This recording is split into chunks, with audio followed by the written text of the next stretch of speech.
Bueno, vamos a comenzar.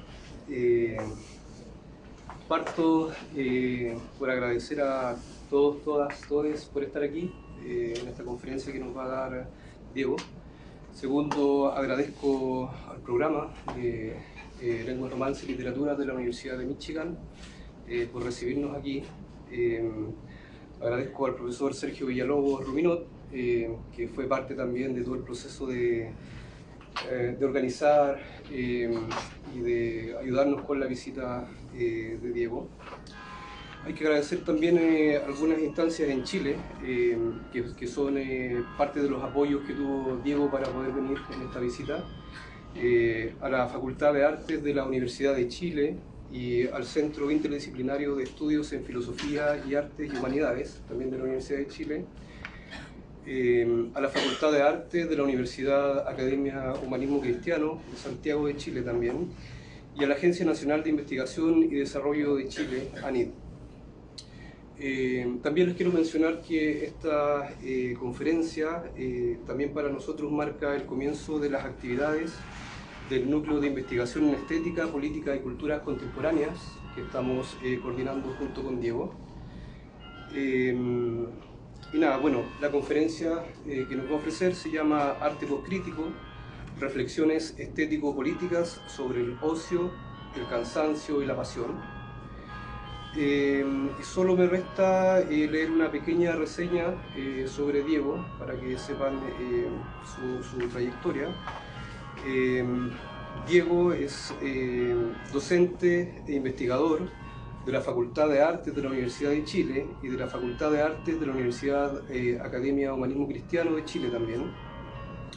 Ha sido profesor visitante en la Universidad de Barcelona e investigador visitante en el Museo de Arte Contemporáneo de Barcelona, MACBA. También es autor de los libros Ocio, ensayo postdramático de la filosofía del año 2020, Ocio y revuelta del año 2020 también, y El cansancio de la crítica, ensayos sobre postcrítica 1 del año 2022, que va a ser publicado pronto. ¿Sí? Bueno, les dejo aquí con Diego para que pueda comenzar la conferencia y yo me voy a poner acá, me van diciendo sobre las imágenes. Gracias, Rudy. Oye, primero agradecerles su presencia, su escucha, obviamente su tiempo, a propósito de lo que nos convoca. Les voy a explicar más o menos qué voy a hacer. Ya les voy a leer, les voy a compartir un texto que escribí estando aquí en Ann Arbor, algo muy particular por lo demás, y van a ir apareciendo un par de sentencias que creo yo que deben quedar en la medida en que yo voy leyendo, ¿ok? Y después de eso me gustaría que le echaran un vistazo a un par de obras que he seleccionado y creo que reflejan lo que les voy a compartir, ¿no es cierto? Espero que se aburran. Ya ahí, finalizando esto van a entender más o menos. Espero que se aburran. Bueno, si nuestra intención es abordar una experiencia postcrítica en el arte, deberíamos considerar de manera inicial, de entrada, el grado de caducación del pensamiento crítico tradicional que nosotros podemos asociar con Kant por un lado y Marx por otro lado, ¿cierto? Como un dispositivo de desmontaje o desnudamiento de los diversos modos de dominación que organizan las realidades cotidianas. Esto quiere decir advertir los elementos culturales, estéticos y políticos que diagraman aquellas sabidurías exógenas a las diversas formalizaciones y oficializaciones del saber académico. Ahí si quieres muestra la primera. Ya. Por favor. Sí, un segundo. A través de diversos autores y autoras tales como Sloterdijk, Bruno Latour, Rancière, Donna Haraway, Nelly Richard, Joseph Pieper, entre otros y otras, hemos logrado vislumbrar las complejidades de la actualidad del pensamiento crítico, especialmente aquellas referidas a su potencia emancipadora. Tras la sobreespecialización del dispositivo crítico, como técnica discursiva y lingüística develadora exclusiva de la realidad dominante de los ignorantes, lo que también se conoce actualmente con el nombre de hipercrítica o supercriticismo. Los mecanismos del pensamiento crítico se han reforzado siguiendo la senda de varios modos de desafección de la realidad fáctica y de extrañamiento de las formas autónomas del saber, con la evidente tendencia a reproducir la asimetría originaria en el saber que funda la operación crítica. Las fricciones, alteraciones y disrupciones que provocan estas desafecciones y extrañamientos son escenas atribuibles a una experiencia postcrítica. Obviamente la idea es que después podamos ir discutiendo cada uno de esos puntos.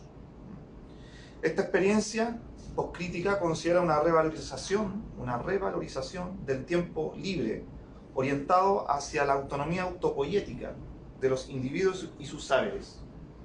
En otras palabras, nuestros deseos por saber deben ser emancipados de las diversas programaciones y formalizaciones del saber académico, ideológico y científico, cuya temporalidad e intimidad es la más afectada por estos niveles de programación. Basta pensar en el tiempo que cada uno, dedicamos a saber un saber inquietante en específico, que logra fecundarse en nuestras pieles como una pasión desbordante, y que luego nosotros, frente a diversas programaciones, la dejamos de lado. Ahora bien, en los últimos 50 años del arte latinoamericano, tras las brutales experiencias de las dictaduras latinoamericanas, que instalaron diversos modos del formato de la vida neoliberal, bien digo, sobre la multiplicidad de formas de vidas y subsistencias preexistentes, por ejemplo, la vida de consumo, el individualismo, la despolitización, la estructuración de la violencia, etc., ha albergado la eficacia del pensamiento crítico en sus dimensiones sensibles y culturales. Las prácticas artísticas neovanguardistas latinoamericanas surgen, de ese modo, como elemento reconfigurador de la potencia crítica y transformadora. Se hacen cargo de instalar la arquitectura, la escena, de una teoría del reconocimiento desplegado por debajo de las formas oficiales del saber y la cultura, alterando los mecanismos de representación políticos y culturales establecidos históricamente. Sin embargo, sus modos de producción, de reconocimiento y la alteración de las estructuras de la violencia se encuentran, por decirlo de alguna manera, contaminados por las distancias, especializaciones y pedagogías asimétricas del dispositivo crítico tradicional. Las políticas estéticas sobre la violencia, la homofobia, el racismo, el clasismo, la xenofobia, entre otras, se convierten en signos de intercambio de la economía política de los reconocimientos y las lógicas progresistas neoliberales. Las submedialidades del arte crítico, por estos motivos, aún son portadoras de la patogénesis histórica platónica que separa las almas buenas de las almas nocivas, pedagogizando las gramáticas culturales y sensibles de las multitudes. De este modo, el arte crítico de la neovanguardia se encuentra en la encrucijada irremediable de velar por, o bien, determinadas formas de hospitalidad y acción política, o bien en hacer prevalecer las formas de vida sensibles dentro de los sistemas de rendimiento y consumo que sostienen el mundo del arte. Un arte postcrítico, en tanto, trata de superar esta dialéctica teológica neoliberal de las reflexiones sobre el arte, así como también se propone alterar el sistema de egos y competencias que solventan el mundo del arte, incluso la filosofía, pues una poscrítica del arte trata sobre aquellas experiencias de vida sensible que no reproducen la lógica que separa y naturaliza a sabios e ignorantes, o bien entre artistas y no artistas, o bien entre críticos y comentaristas. Esta no reproducción de las lógicas dicotómicas espirituales no tiene como objetivo hacer desaparecer el mundo del arte, su esfera de producción, ni la experiencia crítica, su eficacia política, su modo de interrupción, sino más bien trata sobre una efectiva diseminación de sus componentes inmateriales. Es decir, en otras palabras, una poscrítica del arte se posiciona como la búsqueda de una ociosidad y de un cansancio, elementos que componen y comparten el mundo del arte y la filosofía, como formas de estar en el mundo de manera inmediata, intuitiva, experimental y ancestral. Esta búsqueda de una determinada ontología del cansancio y las ocupaciones devela un reparto de las pasiones, es decir, un reparto en el corazón de toda composición energética viviente. La justa relación entre lo que hacemos en vida y lo que dejamos de hacer en la muerte. Bueno, lo que dejamos de hacer. Ahora sí, compañero. Bueno, este apartado se llama crítica, en búsqueda de una ritualidad de lo experimental.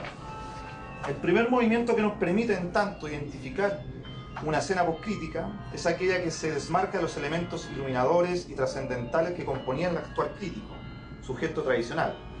Dejar de lado las asimetrías constitutivas del pensamiento crítico permite repensar las diversas funciones experimentales del pensamiento, el tiempo y el saber.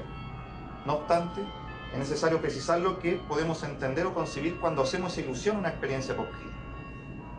La experiencia poscrítica es una experiencia improductiva. Esto quiere decir una experiencia destinada, dedicada a la desprogramación de los saberes y el pensamiento, con la intención de apreciar y proteger el ambiente donde brotarán las capacidades de cualquiera que puedan construir los nuevos campos semánticos auditivos de la meditación no funcional. Esto supone, desde un comienzo, considerar la experiencia poscrítica como un tipo de reflexión sobre la realidad que se toma su tiempo para contemplar los diversos elementos heterogéneos e inmateriales de las vidas sensibles, sin intervenir en su despliegue rizomático.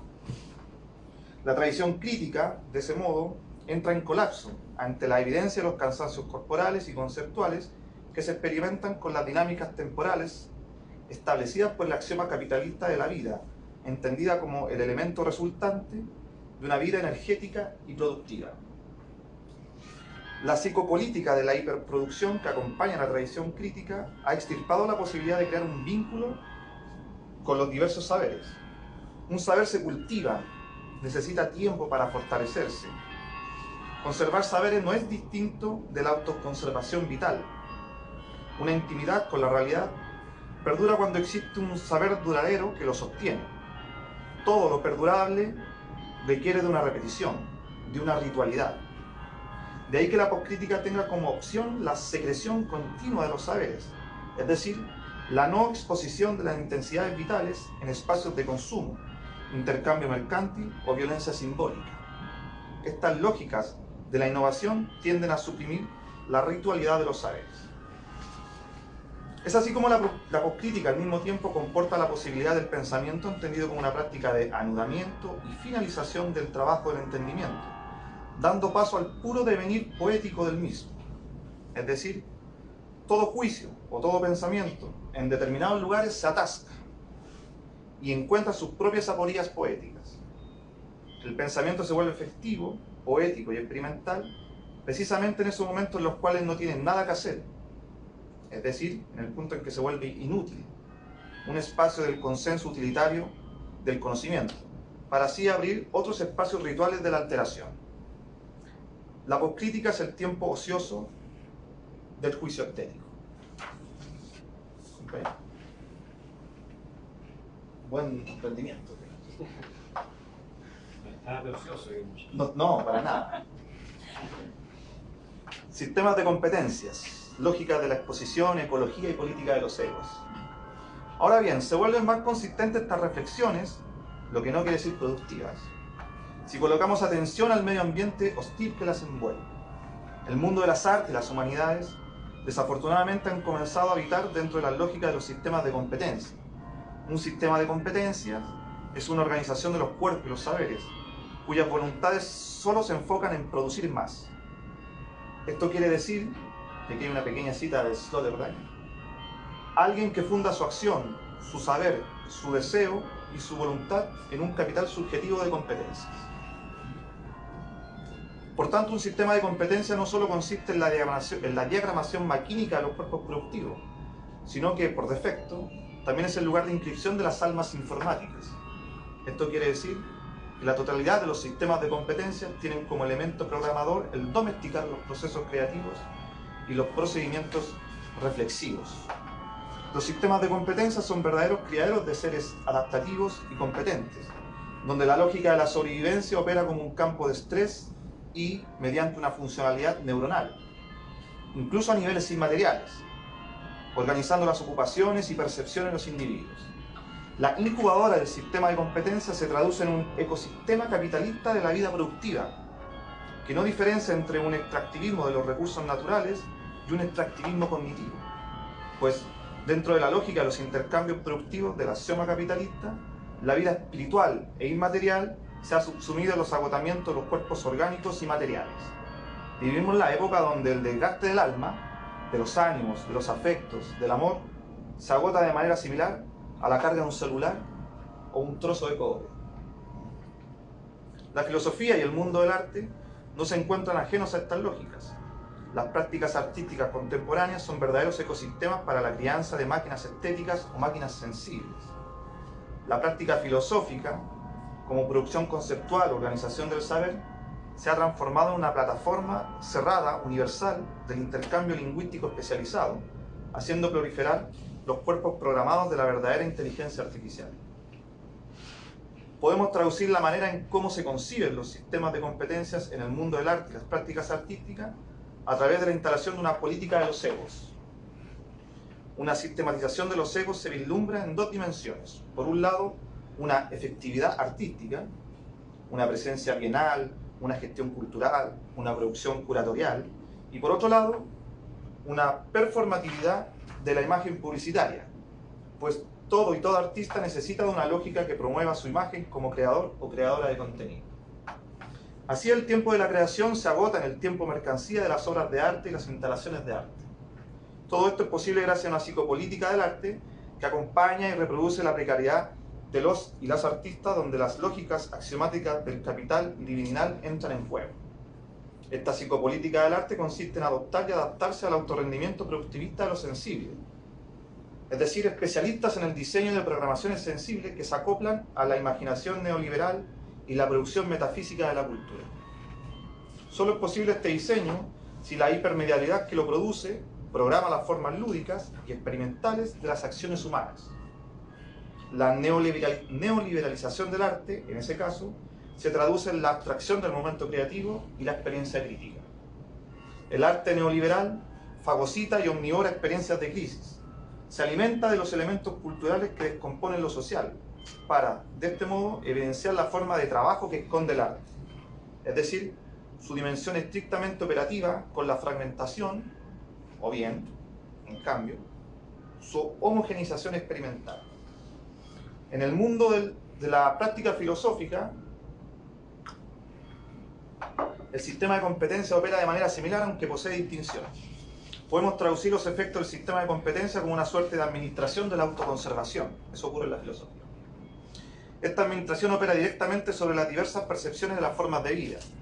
Una administración post-biopolítica del pensamiento que busca consagrar la trayectoria de los elementos especializados de los autores y los conceptos, las autoras y los conceptos, en la manera de una trascendentalidad de la monumentalización. Estos monumentos son intercambiados en el mercado del pensamiento, los trueques de los libros y las comunidades académicas.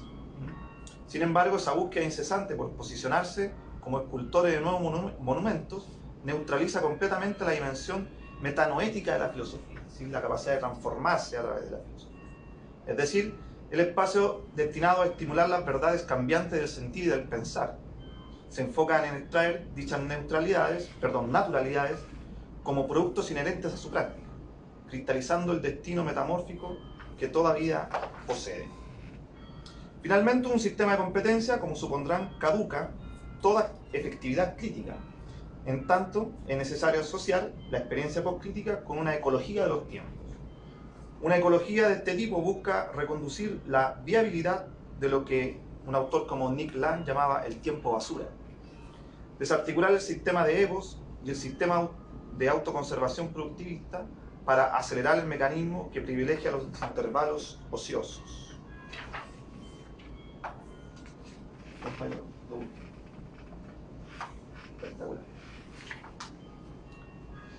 Arte postcrítico, hace un tiempo del afuera, hace una fuera del tiempo, perdón. Y bueno, ahora hablemos de ocio, del cansancio y la pasión. Evidentemente son conceptos que se posicionan antitéticamente frente a un sistema de competencias totalitario. No obstante, son formas de vidas, experiencias radicales, que habitan desastrosamente nuestras programaciones vitales.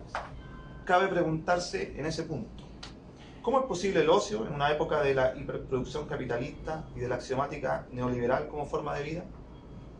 ¿Qué relación guardan el ocio, el cansancio y la pasión en un mundo hiperproductivo?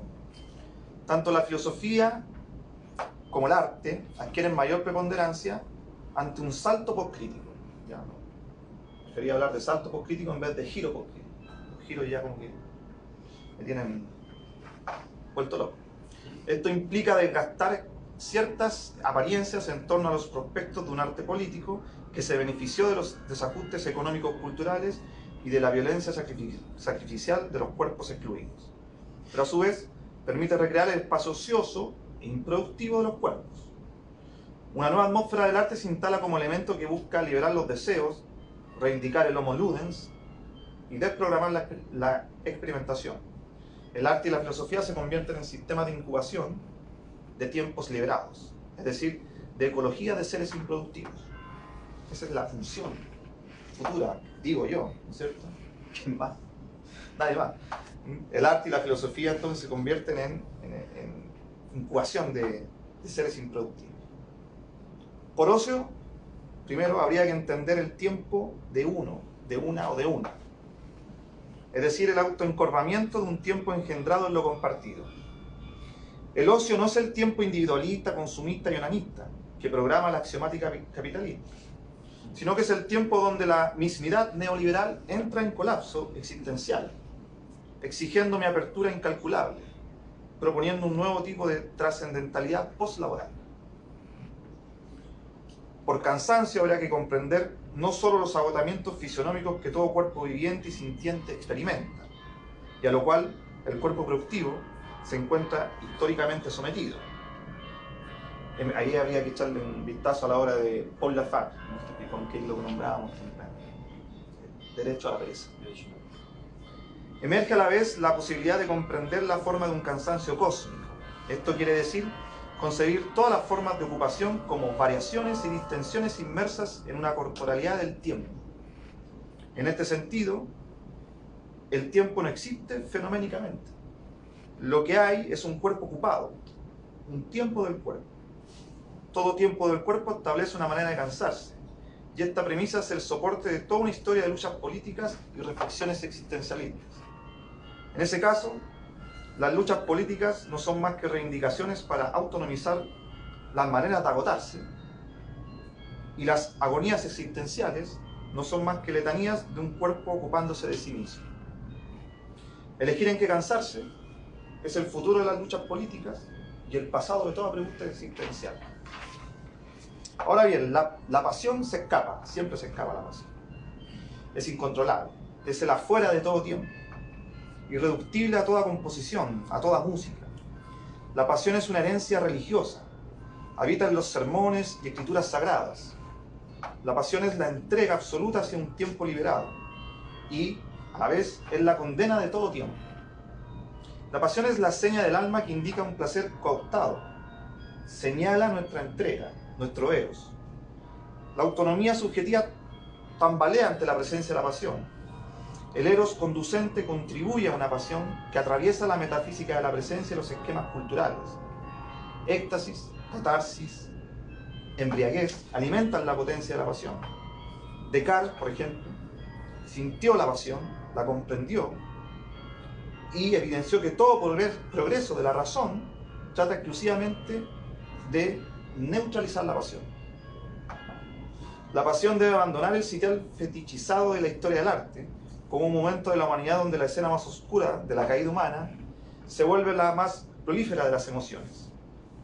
La pasión es la potencia no policial que altera los ordenamientos y sistematizaciones en torno al saber y la creación.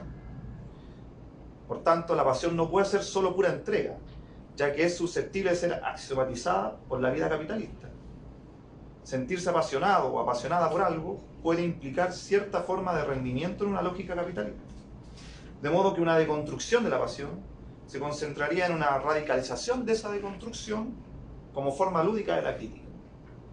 Es decir, el puro absurdo del juego que consigue evadir las formaciones y especializaciones del saber hacer.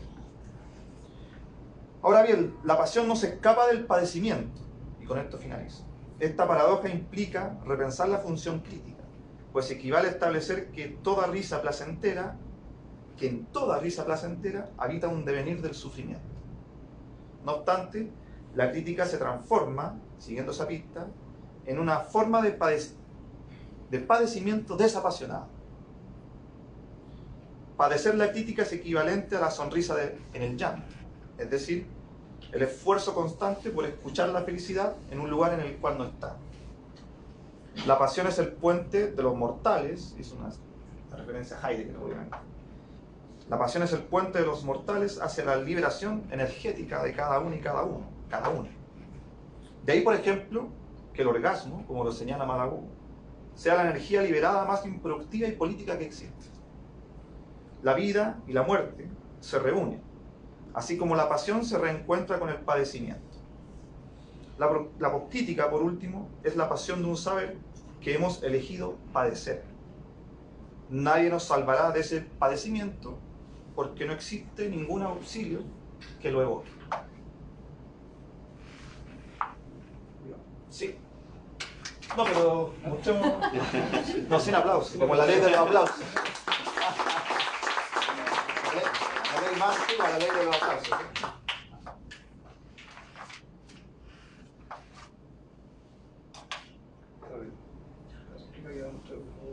Sí, bueno, vamos, lo que les comentaba en un principio. Les quiero enseñar, seleccioné un par de imágenes de diversos autores, autoras. ¿Qué quiere mostrar, la foto o los videos? ¿Tiene foto? No, las imágenes primero. Me imagino que muchos de ustedes lo ubican. Y después quiero mostrarles 3 videos que son muy cortos. 1 hora cada uno. Claro, 1 hora cada uno, cansador. Bueno, Antoine de Ágata, con su serie Estigma. Pero deja que poquito va, para que lo vean.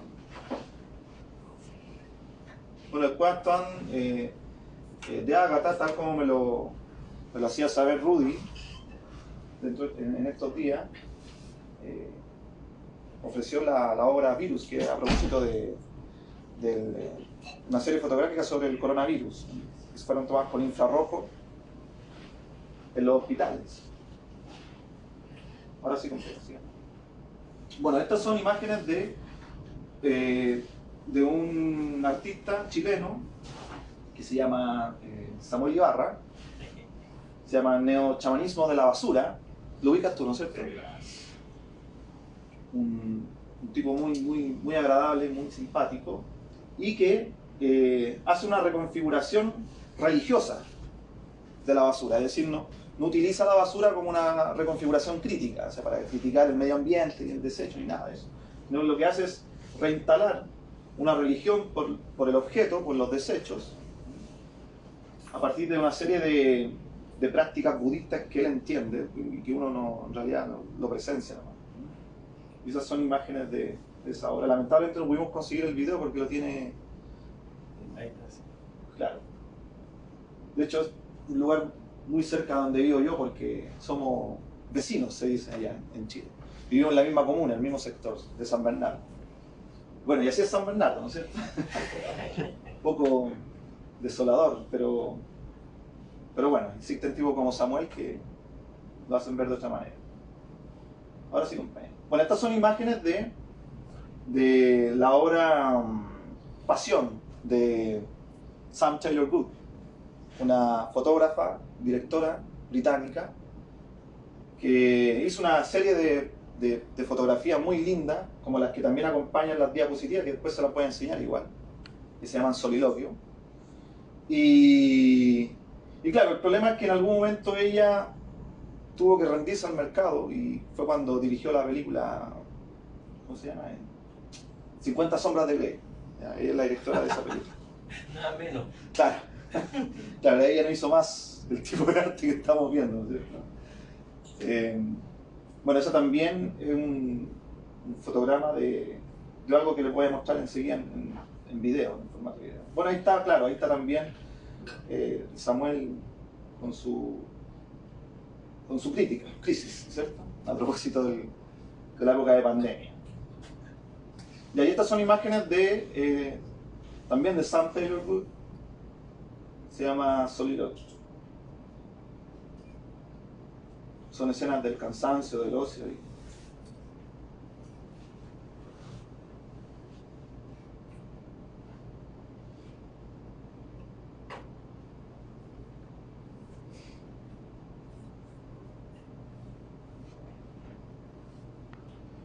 Y esto pertenece al artista Stefan Bruggemann, que tengo entendido que es mexicano.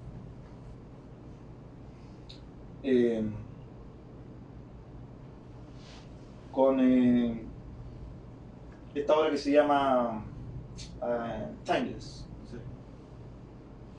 que después les voy a mostrar las imágenes de su libro, que es un libro, obviamente es un arte conceptual, neoconceptual, entonces es muy atractivo. Ahí le ven.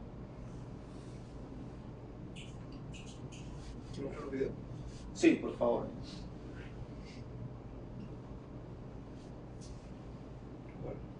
Bueno, me gustaría enseñarles primero dos videos del artista Fancialis, artista francés, reconocido, no sé si ustedes lo ubican, pero dos videos que señalan lo que acabamos de escuchar.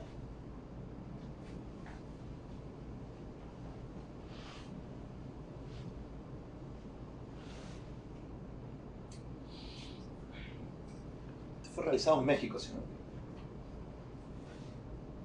Bueno, él radica en México, si tengo entendido, ¿no?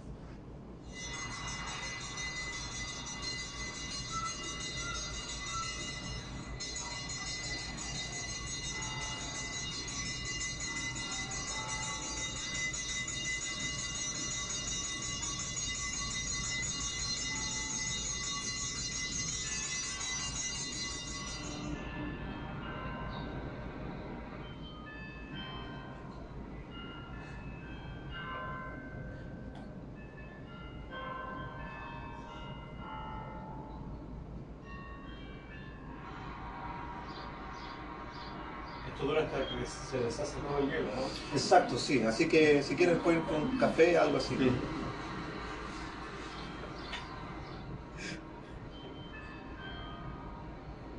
Lo deja justo para un cortito de algo. Claro, como un shot. Anda, va.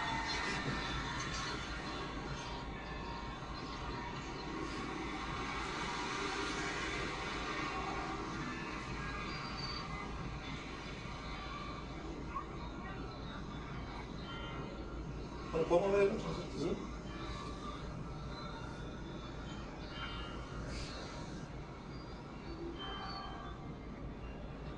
De todos modos, yo les puedo compartir el material, o bien están en su página web, así, de descarga pública.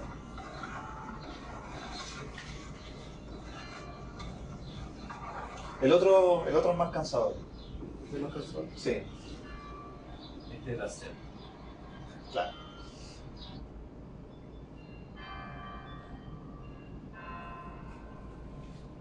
Es la misma lógica, yo creo que un periodo del artista donde trata por todos los medios tratar de colocar en tensión las prácticas del arte en torno al resto de los formatos del cansancio, de la obligación.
creo que esos tipos que van por el lado aprecian el arte de manera única. Claro.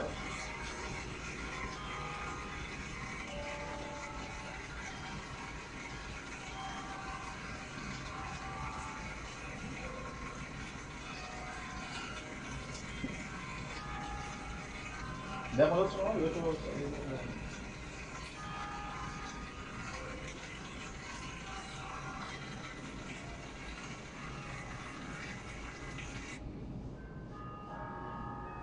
bueno, y este, si tienen 3 minutitos de su paciencia, lo pueden observar. Este es parte de la serie fotográfica Pasión de Sam Taylor Johnson. Subtiles.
El detalle del labio es muy interesante, ¿no?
Perfecto. Bueno, eso. Quería decir video. Tenemos tiempo, por supuesto, para preguntas y respuestas de Diego, si es que alguien quiere consultar algo o comentario. Me queda. Bueno, gracias primero, que es súper interesante el trabajo. Y tuve un montón de ideas, pero me voy a como limitar a 2 preguntas. Así. Entonces, la primera pregunta, como que has mencionado a Heidegger, entonces estaba pensando en el tema del aburrimiento. Sí. Perdón, ¿no? El aburrimiento fundamental. Y entonces me gustaría preguntar cómo entra, si entra, el tema del aburrimiento en ese triángulo ocio, cansancio y pasión. Sí. Y otra pregunta completamente diferente.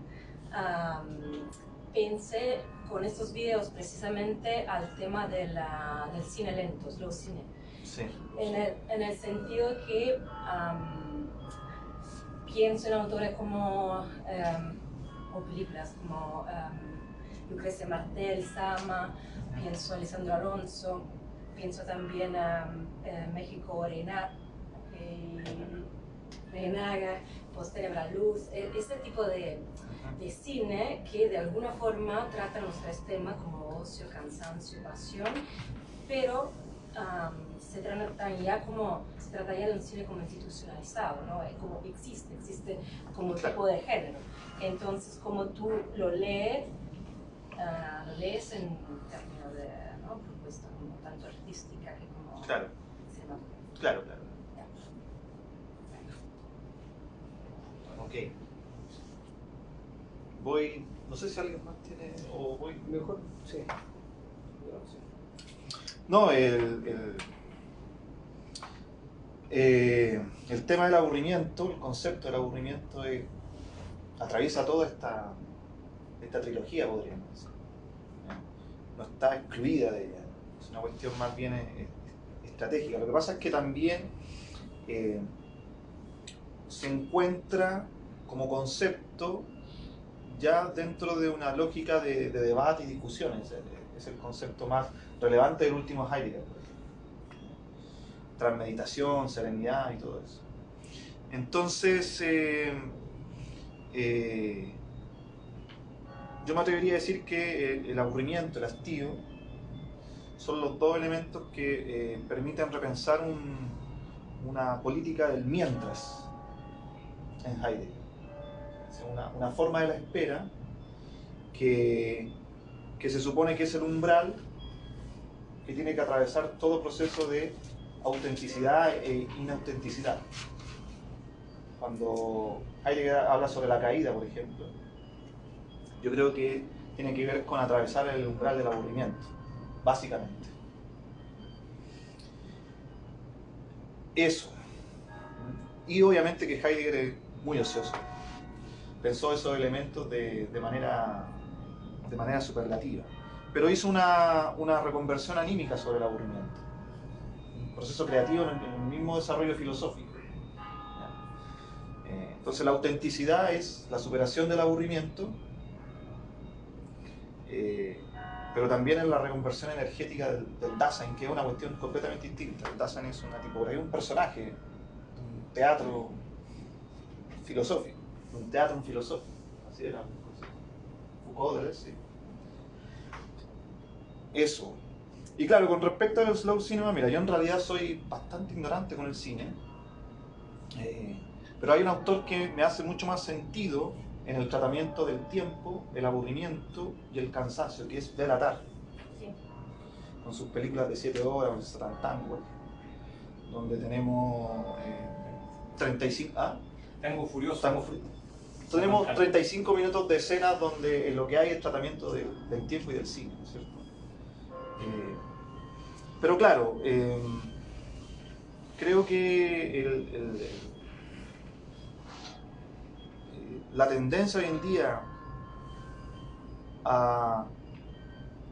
de construir cierta lógica de la escena cinematográfica hollywoodense se coloca mucho más en boga a quienes tratan de identificar en ese cine o colocar en escena en ese cine imágenes sobre las luchas políticas identitarias, la denuncia del extractivismo de los recursos y así sucesivamente. Es lo que hay en Raúl Ruiz también, por ejemplo. Raúl Ruiz hace cine del aburrimiento, por ejemplo, mezclando los dos en esa película. Es decir, películas que a veces no hablan sobre nada o que invitan a aburrirse para que aparezca una película interior, que vendría a ser la verdadera imaginación del cine, la reimaginación del cine. Que ese es como el cine chamánico, hacer encontrarse ancestralmente con la luz y la sombra.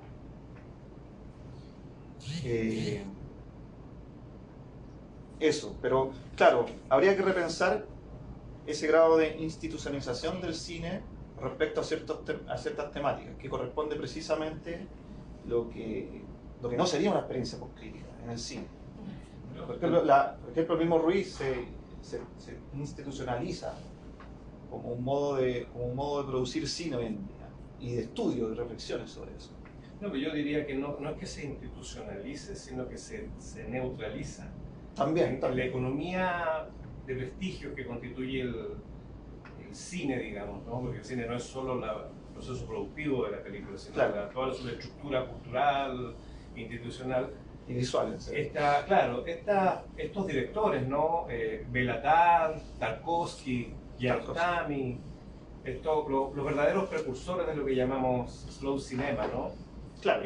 Lucrecia Martel y Ruiz serían singularmente importantes en este horizonte. No es que haya mucha gente haciendo este cine, que sería lo que habría que sospechar, digamos, ¿no? Porque ya se habrían convertido en un canon, sino que, por el contrario, son referentes sin escuela, pero que están neutralizados y le piden que están inscritos como cine raro, ¿eh? como cine singular, digamos, ¿no? Cine singular. No es el cine, sino son estas cosas desviadas que alguna gente produce media loca, ¿no? Y se le puede dar todos los premios del mundo. Lucrecia Martel en los últimos 5 años se ganó todos los premios posibles. Claro. Y sin embargo eso no significa nada respecto a la complejidad de su intervención en el cine como disolución del conflicto central que anima a la producción industrial del cine hollywoodense, por ejemplo. Claro. Claro, pero ya está codificado como, perdón. Claro, está codificado, género, pero o sea, eso no es manual, institucionalizar, ¿no? en el sentido de que ellos se hayan transformado en master discursos, sino que están neutralizados. Bueno, lo de Martel no, Martel yo creo que sí. O sea que hay martelitos. Sí, o sea, sí, y yo creo que... Yo creo que no, eso no ocurre hasta el momento en que no, uno agota el universo y se mueve, experimental que está claro, en la obra, pero ella se mueve... Eso. Ya, sí puede ser. Yo pienso que todavía hay mucho que leer en ella en términos de... Claro. No en términos de lo que ella produce críticamente, yo no voy a caer en esa trampa, pero creo que todavía da mucho que Sí, yo pienso en pensar. ella porque ella es una presidenta de jurado. Sí, multifacética. Claro, es la institución, si no hay afuera tampoco. Pero sí, completamente. Ana tenía una... Yo pensaba en otro concepto, no el aburrimiento, pero cuando hablabas un poco sobre eso de el ocio como una experiencia improductiva, yo pensaba en eso de la experiencia improductiva y pensaba un poco sobre quizás un concepto que podríamos también entender como improductivo, que sin embargo articula un deseo o un pulsar de producción que sería la culpa. Entonces, mi pregunta sería si, otra vez, si en esta ecuación de ocio, cansancio, pasión como experiencias, si has trabajado, pensado o en tu trabajo si has articulado la culpa. Claro. También hay. Sí. Me gustaría, no sé, escuchar un poco. Sí, no, inevitablemente, sobre todo cuando hablamos de pasión. Porque cuando uno desarticula la pasión, ese padecimiento que hay en la pasión también, sobre todo elementos que tienen que ver con la piedad, que está siempre rozando la experiencia de la pasión, y obviamente porque son todos estos elementos, herencias directamente occidentales, cristianas, la culpa es inevitable abordarla de alguna manera. Pero te voy a ser sincero, yo no he abordado la culpa de manera como lo he estado haciendo con estos conceptos. Creo que eso es muy difícil de abordar porque es precisamente el entretejimiento sensible e inteligible de cómo opera Occidente. De cómo nosotros también no podemos dejar de lado ciertos elementos que son éticos, pero también productivos. Y ahí creo yo que, claro, la ética genera una especie de tecnología de la culpa, precisamente en las diversas maneras de ocuparse. Porque no es llegar y, por ejemplo, dejar de trabajar, o dejar de hacer cosas. Cuando uno deja de hacer cosas aparece la culpa inmediatamente. ¿Ya? Entonces creo que merece otro tratamiento, pero claramente están en el mismo estatus de estos conceptos, y porque aparece inevitablemente.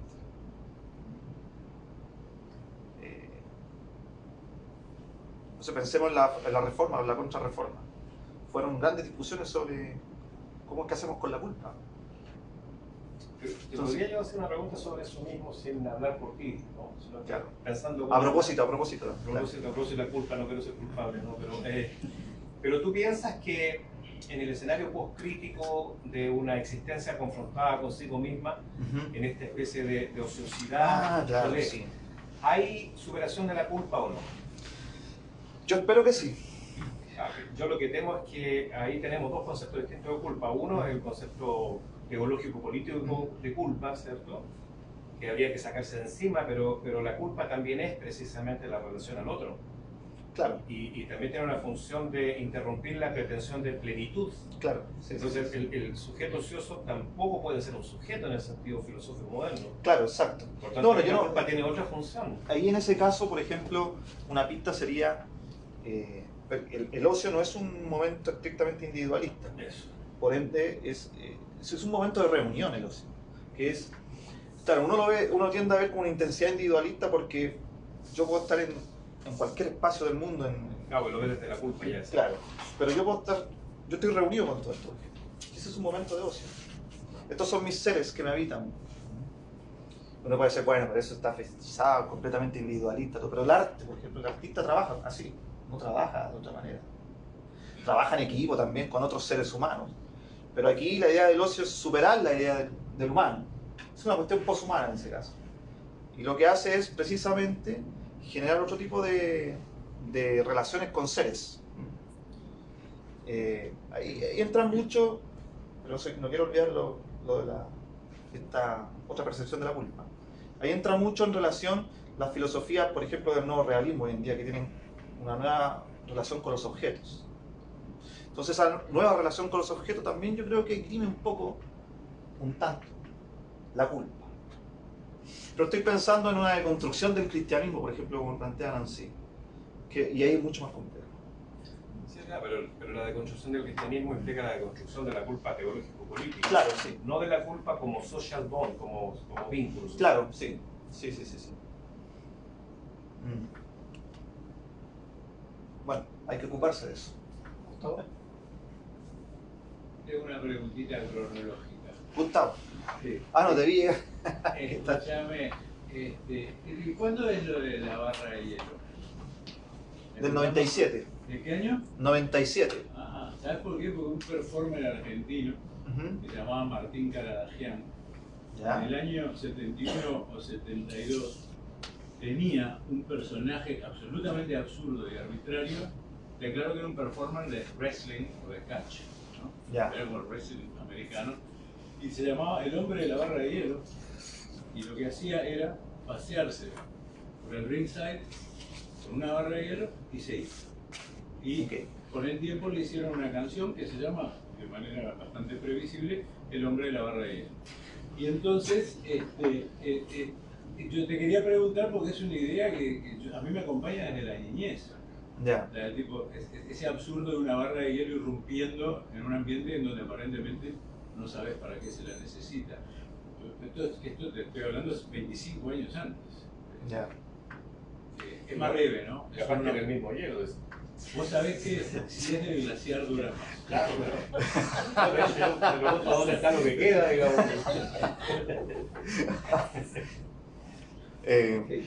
Bueno. Okay. Pueden hacer la barra de hielo, me hace pensar también bueno, yo iba a hablar sobre el último video que mostraste, ¿no? La pasión, pensando un poco, digamos, en la raíz lógica de la palabra pasión, como que relacionada con el pasaje y también en cierto sentido con la pasividad, ¿no? Claro. Es interesante pensar en eso, ¿no? Pero esos videos de Alice, o sea, sobre todo el de hielo, o sea, como básicamente demuestra el encuentro de cierta pasividad y actividad al mismo tiempo. Claro, exacto. Bastante interesante. Sí. Es más una reflexión, me pareció interesante y muy relacionada con el tema. Y claro. otra cosa es que quiero más como una pregunta, la palabra inmediatez sobresalió para mí. Sí. Quería, porque, o sea, me parece que el tema del tiempo también es totalmente central en el proyecto, ¿no? Sí. Diferentes relaciones con el tiempo, etc. Bueno, y hablaste de varios, o sea, te acercaste varias veces a la cuestión del tiempo. Y obviamente, digamos, en la dimensión heideggeriana, o sea, también Claro, puede ser sí, pensado. sí, sí. Pero inmediatez me parece como que fuera de la serie, o sea, como que en términos de la mediación, o sea, lo que no es mediado, y también el hecho de que nunca estamos inmediatos, o sea, como que siempre estamos mediados por el tiempo, por lo menos. Entonces, no sé, Claro. quería preguntarte por esa palabra. Sí, pero en algún momento yo indicaba que la idea del tiempo, y aquí lo que me sujeto yo de esta idea del tiempo en Malabú, por ejemplo, que tiene que ver con la corporalidad del tiempo, o cuando el tiempo toma cuerpo. Yo creo que es muy distinto a este misterio del tiempo en Heidegger, al fin y al cabo.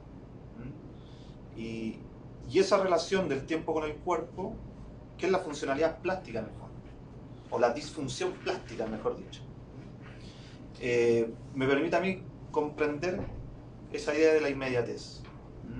La inmediatez, obviamente, como lo intuitivo, bueno, lo personal, pero que también permite deconstruir toda un tratamiento del tiempo en términos historiográficos, en términos históricos. Es decir, la inmediatez, tomando la corporalidad del tiempo, me permite a mí salir de cualquier modo de oficialización del tiempo histórico, que también es una de las ideas que busca la noción de ocio. O sea, la historiografía es un negocio del tiempo, eso es. La inmediatez es la suspensión de la mediación vanguardista. Una cosa así, exacto, sí, exactamente. Claro, por eso el problema es con la neo-vanguardia, que trata esa inmediatez de manera... Media. Claro. Media. No Toda inmediata. esa intelectual crítica media. Claro. Esa mediación es la sospechosa. Submedialidad le pongo. Que una cuestión que te aparece en Boris Groy, bajo sospecha. Es decir, que no hay que dejar de ser crítico, pero nunca sospechosos. Tiene que ver con esa submedialidad. Que es una inmediatez.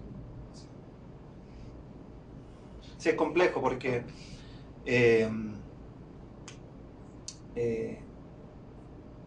tanto el mundo de la filosofía como el mundo del arte, sin la noción de medios, no tendrían sentido de existencia, no tendrían razón de ser. Toda la fenomenología en Claro, Heidegger general. promete el acceso directo a las cosas mismas. Claro, Es decir, la puesta entre paréntesis de la mediación. claro. Pero siempre aparecen las instituciones que median eso, a eso voy, claro. Es una consigna también, no es una cuestión que esté ahí a la vista. Alejo. Tengo una pregunta un poco simple, una estúpida. No. ¿Qué es producción? ¿Qué es producir? Bueno, esas son las preguntas más difíciles para Alejo, ¿ya? Cuando son así, claro. ¿Qué es producción? Bueno,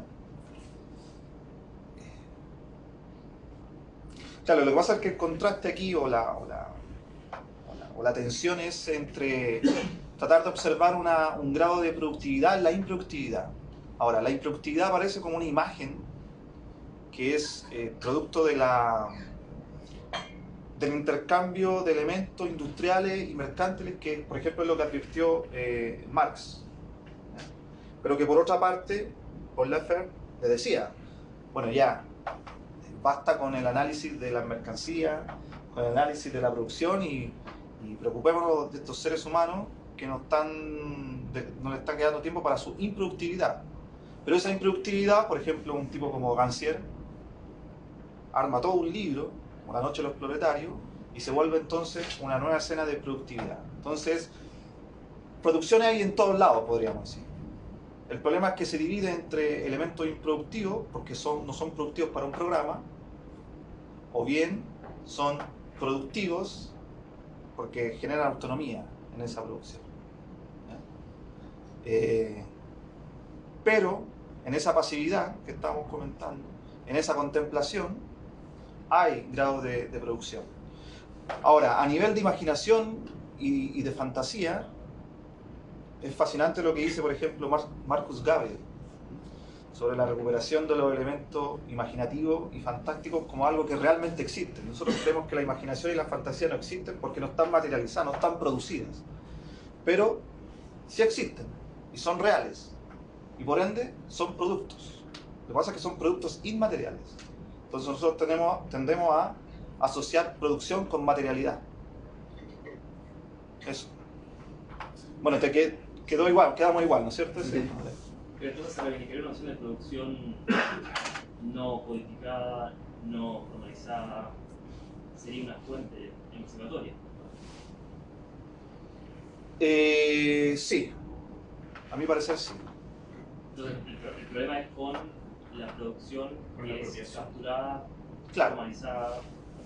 Por lo tanto habría que emancipar la producción, ¿no? Exacto. Más que... Exacto. Pero eso es el primer salto, es un producto improductivo. Producir improductividades. Ahí me pierdo con la improductividad. Improductividad relaciona a la productividad. Que sean elementos disfuncionales a una lógica que pueda ser intercambiada, que pueda ser reinstalada. La mercancía, sí. Claro. Entonces igual con... O sea, habría que mantener... Por eso es una ecología de los tiempos, más que de los productos. Por supuesto, claro, pero te preguntaba esto porque también usas mucho el concepto de axiomática capitalista. Claro, exacto, sí. Eso es de eso es Guattari. Claro, por lo tanto ahí habría una potencia productiva, ¿no? El deseo es productivo en ese sentido. Claro, sí. Y parte del problema no sería la producción, sino que sería la producción de imponer algo que vaya más allá de la axiomática capitalista como máquina social. Claro, ¿no? exacto. Que, como programación de la como programación, codificación de esos flujos, y que por lo tanto no sea recuperado como un límite interno al capitalismo. Claro. Que imponga un límite realmente absoluto al capitalismo. Claro. Pero ahí la salida no es por la improductividad, sino por la producción, por la productividad del inconsciente. Claro, nosotros teníamos precisamente esa discusión anoche con Rudy a propósito de los procesos de aceleracionismo, o sea... Sí, bueno, mencionaste a Tim Blanton. Claro, exacto, sí. No, nosotros, ¿qué va tú de? Bueno, yo. En ese caso, si es que existe alguna capacidad de generar posición en estas nuevas lecturas, yo tomo la posición de, en este caso, de que desechan completamente, por ejemplo, Nick Land, de la Klassenheit tecnológica o digital, como le gusta llamar, pero despectivamente. Es decir, la improductividad es la salida para eso. Es la desaceleración. ¿No? El arcaísmo más que... Claro, porque tanto las formas de pensamiento como de las formas productivas necesitan ancestralidades para sostenerse. Y la creación o la contracreación, en ese caso la contraproducción de ancestralidades, permite esa desaceleración. No la diagramación de una utopía o un futuro. Es decir, pasar por sobre la producción hiperproductiva. Hacer colapsar esto. Creo que hay que hacer colapsar a la ancestralidad más que eso. Sergio. Gracias. Bueno, yo quería preguntar si... Tú eres Salvador, ¿no? Sí, Salvador. Un gusto. Un gusto también. Gracias. Es si en esta idea la utilidad de lo inútil sería el arte para poder tener un espacio para atender lo humano, o sea, como desconectar de eso, y si con eso también tú pudieras ubicar aquí una línea de tiempo con respecto a las dimensiones de arte poscrítico, si es exclusivamente a nuestro momento contemporáneo, o podrías encontrar en el pasado momentos similares en los que ha habido esta idea de ocio, cansancio y pasión de esta forma, y si la idea de frustración también cabría ahí en la idea de cansancio, porque también me acordé de una película de Antonio López, del Sol de Membrillo, que está pintando, y bueno, así como el video de Sam Taylor. De Víctor Erice. Ajá. Víctor Erice, el director.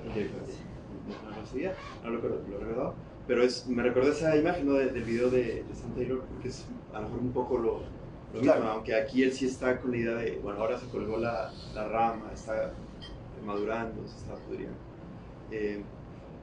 Y si la procrastinación sí. es también esta...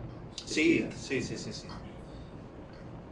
Sí, pero la procrastinación es más, yo encuentro que tiene tintes más naif. Y una pérdida de tiempo sin uso. Claro, está muy ligado al onanismo burgués. Entonces reproduce elementos que son acomodaticios más que emancipatorios, en este caso como lo conversábamos. La utilidad de lo inútil, me acordé de Lucio Ordine. Sí, Lucio Ordine, pensador italiano, buenísimo. Yo no sería capaz de de crear una línea como para advertir un momento post-crítico. ¿Ya? Aquí directamente tiene que ver entonces con el prefijo post, que yo lo utilizo más bien como un prefijo que está cuestionando a la crítica, que está interpelando a la hegemonía de la crítica, más que a un periodo de superación histórica, o de transformación, o de giro. Por eso no habría una línea para pensar lo postcrítico. Estoy pensando también en un texto que salió editado hace poco que se llama Postcrítica, de Laurent de Sutter. Buenísimo. Ahora, el arte sí, el arte tiene que transformarse en ese lugar que incuba o hace ecología de los tiempos ociosos. ¿Ya? Pero para eso hay que evitar también que el arte, y también la filosofía, entren en una lógica hiperproductivista, donde, tú entiendes más que hay que tratar de tensionar, de no forzarse a caer en esa neoliberalización del arte, ¿no es cierto? Pero también existe un grado de permeabilidad que es precisamente lo ligado al padecimiento en la pasión. O sea, es el costo que tenemos que pagar, el gasto que incurre a propósito de esa pasión, ¿no es cierto? Cuando uno se entrega completamente. Entonces, yo creo que la política del arte tiene que ver con eso, en ese punto. Y sí, el arte es el lugar de la utilidad de lo inútil. Sí. Es que hay otro término que no conozco muy bien, lo que le llaman ahora arte ultracontemporáneo. Ya. Y ese no sé si es como que lo opuesto a esto, porque es el tomar partida y acción al momento de lo que está sucediendo. Ya. Es decir, como no quedarme en mi burbuja de ese momento de atención al interior de cada quien, sino más contingente, hacer un activismo de alguna manera participativo. Entonces, estoy como... ¿Lo has escuchado el término? No lo he escuchado, pero no me sorprende, porque tiene que ver con esta lógica de que si bien no son vanguardistas, pero sí se colocan a la par de los elementos contingentes, sociales y políticos. Yo creo que el arte tiene que demostrar más bien de que podemos desacelerar ciertas lógicas productivistas que plegarse a eso. ¿Por qué? Porque esos movimientos sociales o esas luchas probablemente también están sintonizadas en tipos de productividad que son progresistas, que son neoliberales y así sucesivamente. Incluso hay algunas que son de corte fascista directamente. Entonces hay que tener cuidado ahí cuando el arte se plega rápidamente o se aprovecha de eso. Que un poco lo que quiso decir Diego Parra, ¿no es cierto?, con la obra de Chervino, no entendió nada, pero bueno. Ahorita me acordé también de los videos de Bill Bayola. ¿Tú lo incluías dentro de estas imágenes? No conozco la... No siento, no te salió. ¿Son Cockman? ¿Bill Viola? Sí. Sí, eso de... Sí, que son unos videos que es como si fuera una foto, pero realmente va avanzando una... Ya. En ese caso yo creo que sí, no sé, como no lo conozco, pero sí. Confío en su juicio. Porque también he tratado temas de pasión, pero de un tema hacia un lado religioso. Una creación de escenas. Claro, sí. Pintura renacentista. Claro, yo creo mucho en la decantación que ya nace con el periodo romántico, postromántico, de que el arte tiene que hacerse cargo de lo que dejó la religión.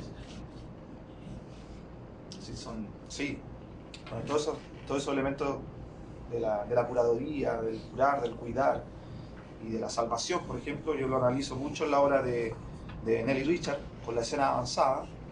Yo creo que ella remite, ella no lo explicita en ningún lado, pero yo creo que ella remite mucho al concepto tradicional de escena, que es skene, y que significa proteger. Las escenas eran las tiendas que los grupos nómades en la antigüedad construían para pasar el mal tiempo. Y las escenas hoy en día las vemos de manera desafortunada por todas las grandes ciudades, que es la gente en día, los homeless. Pero todo eso, el tema del post es muy problemático. Sí, es Se usa del prefijo post. Claro, sí, obvio. Pero es que no tengo otra palabra para nombrar. Oye, me parece súper interesante lo que abre la discusión, ¿no? Pensaba en el sol del principio exactamente de Ise, porque si uno tuviera que decir a esta película de qué se trata esta película, ¿de qué se trata? Se trata de un pintor que pinta un cuadro de un membrillo, pero el pintor se obsesiona con un tono específico del membrillo de acuerdo a un tipo de sol que ocurre una vez al año durante un mes.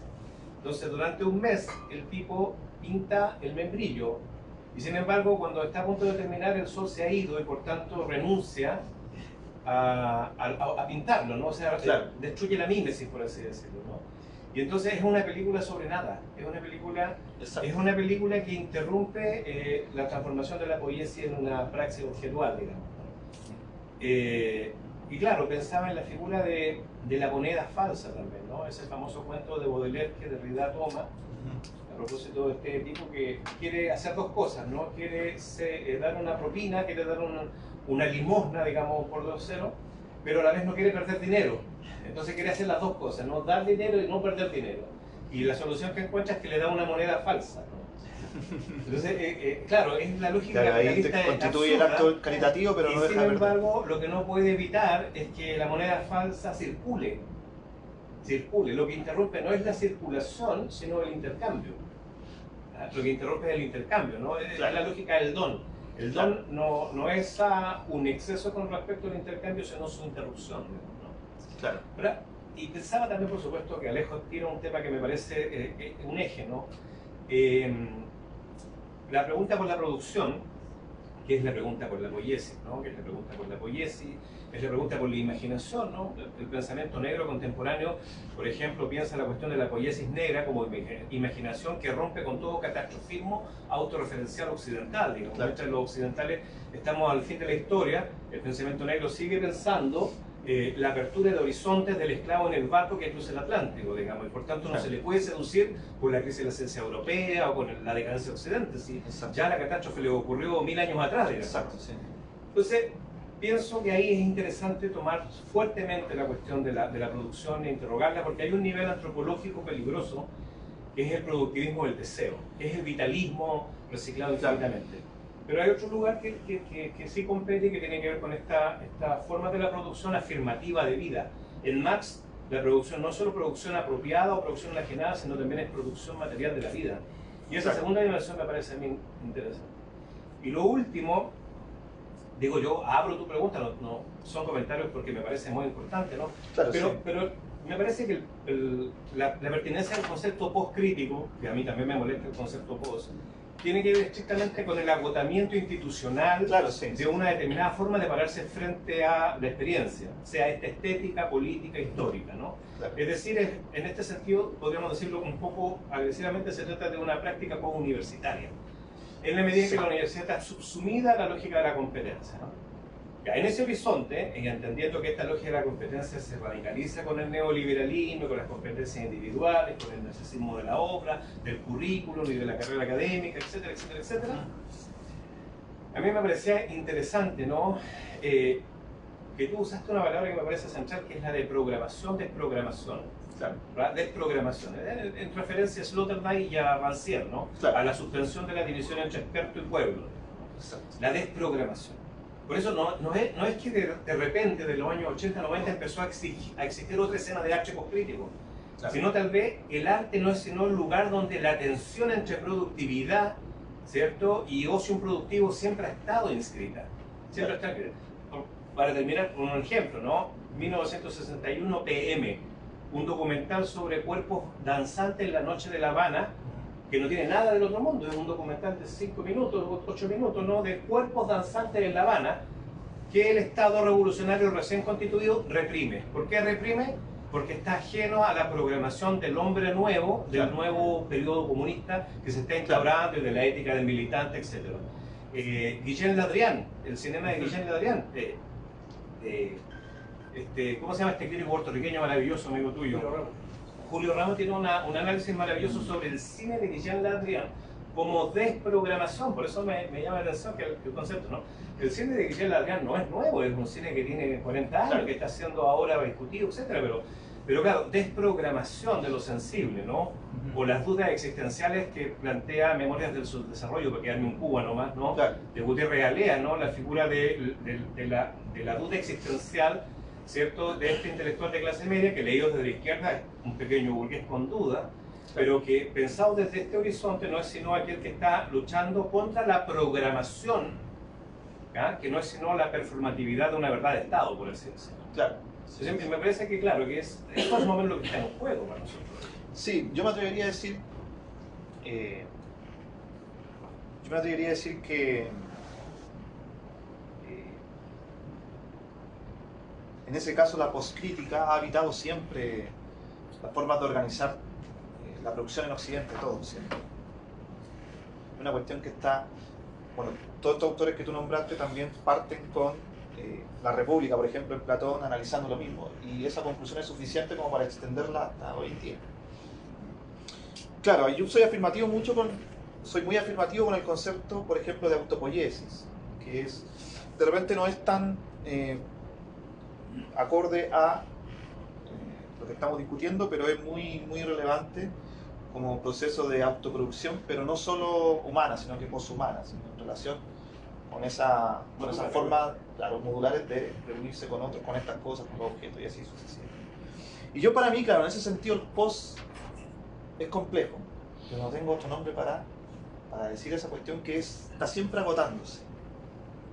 Es decir, y que hace mucho sentido en la relación con la muerte. Está siempre agotándose todo. Claro, todo lo que entra en escena ya entra agotado, por decirlo así. Nada se sostiene por eso. O sea, de hecho, las instituciones y todo existe precisamente porque no puede perdurar por sí mismo, sino que se está agotando siempre. Y en ese caso, por ejemplo, claro, yo, sin ser arrogante ni nada, pero acabo de sacar un texto que le podría haber colocado post-crítica, pero le puse el cansancio de la crítica.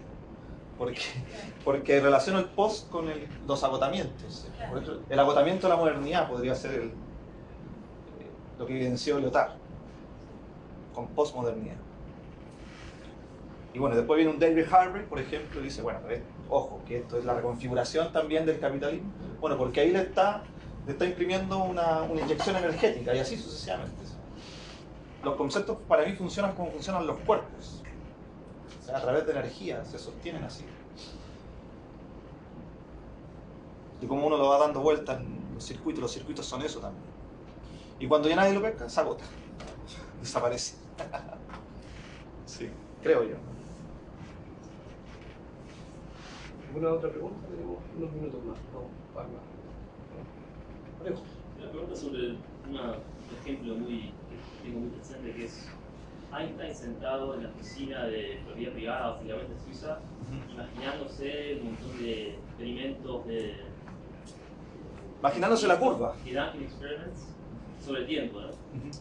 Pero el tipo no estaba en una universidad, no estaba situado en un espacio. Sí. ¿No? Es en el ocio por ahí en ese momento. Sí, por supuesto. Imaginar. Por lo tanto, es un momento de creatividad más amplio para todas las prácticas y diría productivo. Sí, por supuesto. ¿No? Sí.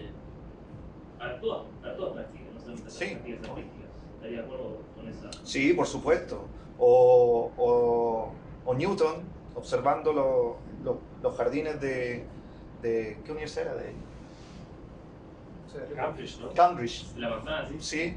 Sí, eso supuestamente es una historia que se inventó. No, pero yo sé que el tema de la manzana no tiene nada que ver, sí, el tema. Pero lo Pero interesante es que se inventó una niña, la nieta de Voltaire, creo, y Voltaire lo cuenta después. bueno, pero claro, es una escena muy ociosa. Estaba trabajando. También hay un elemento doble. Es verdad que era un momento al principio del siglo XX donde se estaba tratando de sincronizar todos los relojes. Entonces, por eso digo que hay un aspecto por ahí productivamente improductivo, es decir, la estructura del capital, y hay un momento realmente productivo que es cuando emerge una idea que rompe con la noción del tiempo, entendería yo, absoluto, digamos, newtoniano. Entonces hay una dualidad, por así decirlo, o hay dos polos donde en esos polos, el productivismo productivo y el productivismo improductivo, emerge la creatividad. Claro, sí. Ahí habría que pensar el concepto de práctica, me parece que sería el eje de la... Sí. La salida estaría en pensar no solo práctica artística. O sea, pienso en tu lectura de Galileo y de Brecht. Claro. Ahí el concepto de práctica sería el... Porque ahí hacen productivo, pero de una manera no productiva la idea de Galileo. Por eso me gustaría mantener un concepto. Sí, pero por ejemplo, para el mundo de la ciencia, para el mundo de la ciencia o el discurso de la ciencia, o la práctica de la ciencia en ese caso, es mucho más susceptible a estas lógicas de programación. Claramente. Pero también de desvío, puede ser el punto. Sí, obvio, pero no sé, encuentro yo que... Más que un chamán, decís. Sí. Más que un chamán de la basura. O sea, es cierto que la ciencia está totalmente apropiada en la lógica del capitalismo contemporáneo, hiperproductivo, Silicon Valley, pero pensar que Silicon Valley resume la historia de la ciencia... No, pero yo digo que... Yo digo que básicamente la ciencia instrumentaliza la experimentación. Instrumentaliza eso lo dice Feyerabend, por ejemplo. Sí. Anything goes. Pero tiene que ver con una política clara de la práctica. Bueno, eso. ¿No hay más? Te han cordialmente invitado.